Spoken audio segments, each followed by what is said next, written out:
Hello everyone, welcome to learning science.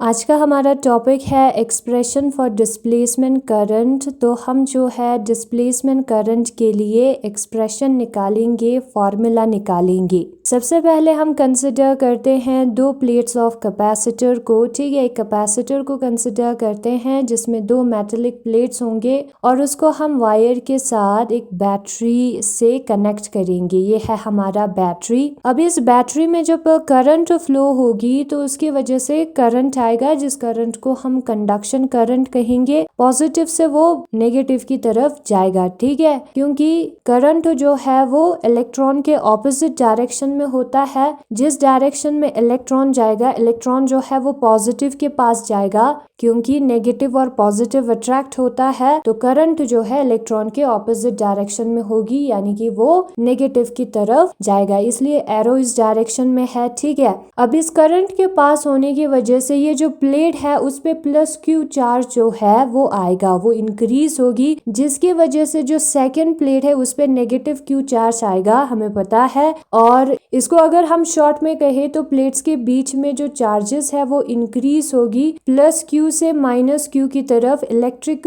Field भी create होता है, हमें पता है। तो इलेक्ट्रिक फील्ड भी जो है वो इंक्रीज होगी। चार्जेस के इंक्रीज होने की वजह से इलेक्ट्रिक फील्ड आएगा और इलेक्ट्रिक फील्ड भी इंक्रीज होगी, क्योंकि चार्ज इंक्रीज हुआ है। ठीक है, इलेक्ट्रिक फील्ड जो है वो चार्ज से डायरेक्टली प्रोपोर्शनल होता है। तो यहाँ पर चार्ज इंक्रीज हुआ है तो इलेक्ट्रिक फील्ड भी इंक्रीज होगा। चार्जेस है तो इलेक्ट्रिक फील्ड आता है। ये हमने पैरेलल प्लेट कैपेसिटर में पूरा प्रोसेस पढ़ा था। नाउ यहाँ पर जो इलेक्ट्रिक फील्ड है वो इंक्रीज हो रहा है, इसका मतलब है कि जो इलेक्ट्रिक फील्ड है वो चेंज हो रहा है। ठीक है, इंक्रीज हो या डिक्रीज हो उसको हम चेंज कहते हैं। तो इलेक्ट्रिक फील्ड जो है यहाँ पर चेंज हो रहा है। हम सपोज करते हैं कि Q जो है एक इंस्टेंटेनियस चार्ज है। इंस्टेंटेनियस चार्ज का मतलब कि किसी इंस्टेंट पर, किसी टाइम पर हमने यहाँ पर चार्ज को नोट किया, देखा, तो Q चार्ज था। ठीक है, तो Q हमारा इंस्टेंटेनियस चार्ज है। हम सपोज करते हैं ऑन दी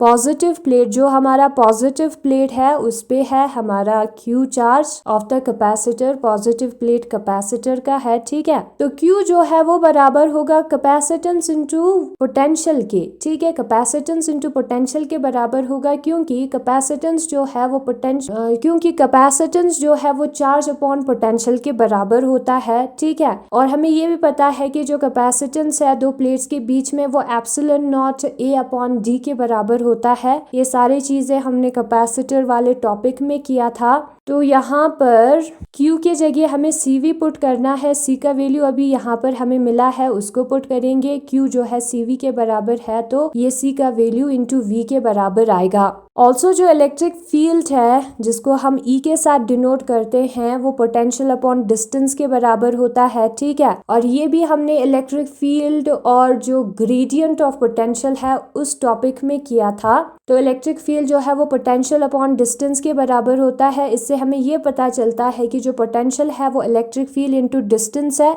तो हम V के जगह पर इलेक्ट्रिक फील्ड इंटू डिस्टेंस को पुट करेंगे। D और D हो जाएगा कैंसिल, क्योंकि एक ऊपर न्यूमरेटर और दूसरा डिनोमिनेटर में है। तो बचेगा epsilon not A into E। ठीक है, और इसको हम ऐसे भी लिख सकते हैं E जो है वो Q upon epsilon not A के बराबर है। ये जो एप्सिलॉन नॉट A है उसको हमें डिवाइड में लिखना है। ऑल्सो जो इलेक्ट्रिक फ्लक्स है जिसको हम फाई सबस्क्रिप्ट E के साथ डिनोट करते हैं वो बराबर होता है इलेक्ट्रिक फील्ड इंटू एरिया के। तो यहाँ पर इलेक्ट्रिक फील्ड का वैल्यू हमने ऊपर निकाला था, उसको पुट करेंगे इनटू एरिया। तो एरिया जो है वो कैंसिल हो जाएगा, बचेगा Q अपॉन एप्सिलॉन नॉट। तो फाई E जो है वो हमारा बराबर है Q अपॉन एप्सिलॉन नॉट के। नाउ हम इस फाई E को डिफरेंशिएट करेंगे with respect to T। Epsilon not constant है, उसका डिफरेंशिएशन नहीं होगा। ठीक है, सिर्फ Q का डिफरेंशिएशन होगा, ये हमें ध्यान में रखना है। तो 1 अपॉन एप्सिलॉन नॉट को हम बाहर निकालेंगे, क्योंकि एप्सिलॉन नॉट डिवाइड में है तो डिवाइड में लिखना होगा, 1 अपॉन एप्सिलॉन नॉट करके लिखना होगा। डिफरेंशिएशन जो है वो Q का होगा। ठीक है, और Q अपॉन T जो है वो करंट होता है, हमें पता है। उसी करंट को हम डिस्प्लेसमेंट करंट कहते हैं। एप्सिलॉन नॉट का अगर हम साइड चेंज करें तो वो मल्टीप्लिकेशन में चला जाएगा, तो उससे हमें डिस्प्लेसमेंट करंट का वैल्यू ID का वैल्यू मिल जाएगा। ठीक है, अब हमें पता है कि जो इलेक्ट्रिक फ्लक्स है वो इलेक्ट्रिक फील्ड इनटू एरिया के बराबर होता है। ये है इलेक्ट्रिक फ्लक्स का असली formula, surface integration of E vector dot ds vector. ds vector का जब हम सरफेस इंटीग्रेशन करेंगे तो S आएगा। ठीक है, पूरा एरिया आएगा जिसको हम A से भी डिनोट करते हैं। एरिया को या तो हम S से डिनोट करते हैं या A से, तो फाई E हमारा जो है EA के बराबर आएगा। ओके, डॉट प्रोडक्ट में सिर्फ मैग्नीट्यूड आता है तो EA आएगा हमारा। तो फाई E की जगह पर हम EA पुट करेंगे और EA का हम करेंगे differentiation with respect to T। A का डिफरेंशिएशन नहीं होगा, इलेक्ट्रिक फील्ड चेंज हो रहा है टाइम के साथ, तो डिफरेंशिएशन जो है वो E का होगा विद रिस्पेक्ट टू T। और यही है हमारा एक्सप्रेशन डिस्प्लेसमेंट करंट के लिए। जो प्लेट्स है कैपेसिटर के बीच में उसका एरिया चेंज नहीं हो रहा है, इसलिए उसका डिफरेंशिएशन हमने नहीं किया है। फिर उसके बाद हम निकालते हैं डिस्प्लेसमेंट करंट डेंसिटी को। डिस्प्लेसमेंट करंट डेंसिटी जो है J सबस्क्रिप्ट D से हम डिनोट करते हैं, और वो डिस्प्लेसमेंट करंट, अब डेंसिटी है तो डिवाइडेड बाय एरिया आएगा। ठीक है, एरिया वॉल्यूम आएगा। यहाँ पर एरिया हमने लिखा है, current density divided by area होता है, current divided by area. ID की जगह पर उसका वैल्यू पुट करेंगे जो कि हमें ऊपर मिला था, एरिया को हमने डिवाइड में लिखा है। ठीक है, एरिया और एरिया हो जाएगा कैंसिल, बचेगा epsilon not DE upon DT। तो यही है हमारा डिस्प्लेसमेंट करंट डेंसिटी। ये हमारे कैपेसिटर के प्लेट्स है, उसके बीच में पहले वैक्यूम था। ठीक है, नाउ हम जो है उसके बीच में एक डाई इलेक्ट्रिक मीडियम रखेंगे जिसका परमिटिविटी जो है वो एप्सिलॉन होगा। तो हमें क्या करना होगा, एप्सिलॉन नॉट के जगह पर एप्सिलॉन पुट करना होगा। जो ऊपर हमने करंट डिस्प्लेसमेंट करंट निकाला था उस वाले फॉर्मूले में एप्सिलॉन नॉट के जगह पर एप्सिलॉन पुट करना होगा, और जो डिस्प्लेसमेंट करंट डेंसिटी हमने ऊपर निकाला था उधर भी फॉर्मूले में हमें एप्सिलॉन के जगह पर एप्सिलॉन नॉट के जगह पर एप्सिलॉन पुट करना होगा। तो यहाँ पर दिया है expression for displacement current. Displacement current के लिए expression, when the plates of parallel plate capacitor, जब जो प्लेट्स होता है पैरेलल प्लेट कैपेसिटर का, are connected to a battery, उसको जब हम एक बैटरी के साथ कनेक्ट करते हैं बाय कनेक्टिंग वायर्स के थ्रू, जो कि यहाँ पर फिगर में दिखाया है। ठीक है, तब क्या होता है, the charge on the plates of the capacitor begins to increase. Capacitor के जो प्लेट्स है उस पे चार्ज जो है इंक्रीज होता है। ऐसा रिजल्ट, उसकी वजह से जो इलेक्ट्रिक फील्ड है कैपेसिटर के प्लेट्स के बीच में वो भी इंक्रीज होगा, क्योंकि वो चार्ज की वजह से है। दूसरे वर्ड्स में कहे तो इलेक्ट्रिक फील्ड जो है चेंज होगा कैपेसिटर के प्लेट्स के बीच में जो गैप है वहां पर विथ टाइम के साथ। ठीक है, वही चीज यहाँ पर लिखा है। Q be an instantaneous charge on positive plate of capacitor। Q को हम कंसिडर करते हैं एक इंस्टेंटेनियस चार्ज, एक चार्ज है किसी पर्टिकुलर इंस्टेंट पर, टाइम पर, कैपेसिटर के पॉजिटिव प्लेट पर।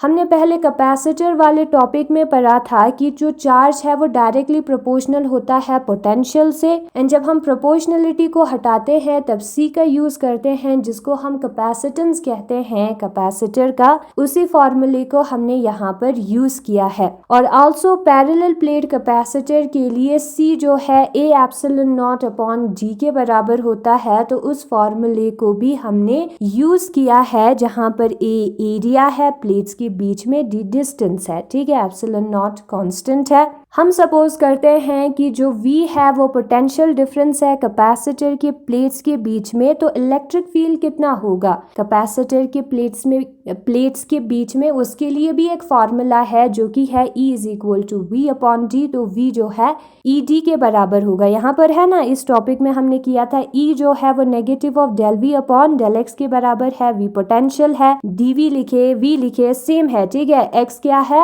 x डिस्टेंस है, इसलिए इलेक्ट्रिक फील्ड का यूनिट वोल्ट पर मीटर भी होता है, ठीक है। नेगेटिव साइन का हमें नहीं देखना है क्योंकि वो डायरेक्शन बता रहा होगा, सिर्फ मैग्नीट्यूड को देखना है, सिर्फ वैल्यू को, ठीक है। यही से इस रिलेशन को लिया है। c और v दोनों का वैल्यू हम इक्वेशन नंबर फर्स्ट में पुट करेंगे तो यहाँ पर d जो है वो कैंसिल हो जाएगा, बचेगा एप्सिलॉन नॉट a इंटू ई, ठीक है। तो इलेक्ट्रिक फील्ड जो है वो q divided by epsilon not a आएगा और जो इलेक्ट्रिक फ्लक्स होगा सरफेस सेकेंड में एम्पीरियन लूप के वो कितना होगा, इलेक्ट्रिक फ्लक्स जो है वो E इंटू एरिया के बराबर आता है और ये वाला फॉर्मूला भी हमने पहले निकाला था। तो E के जगह पर उसका वैल्यू पुट करेंगे, ठीक है। और इसी फ्लक्स को हमें डिफरेंशिएट करना है with respect to t epsilon not, तो डिफरेंशिएट नहीं होगा, Q का डिफरेंशिएशन होगा with respect to t। Now charge upon time को हम करंट कहते हैं, तो यही करंट हमारा डिस्प्लेसमेंट करंट है। एप्सिलॉन नॉट का साइड चेंज करेंगे तो डिस्प्लेसमेंट करंट का वैल्यू मिल जाएगा। फाई E के जगह पर EA हमने पुट किया है और A को हमने बाहर निकाला है और यही है एक्सप्रेशन डिस्प्लेसमेंट करंट के लिए।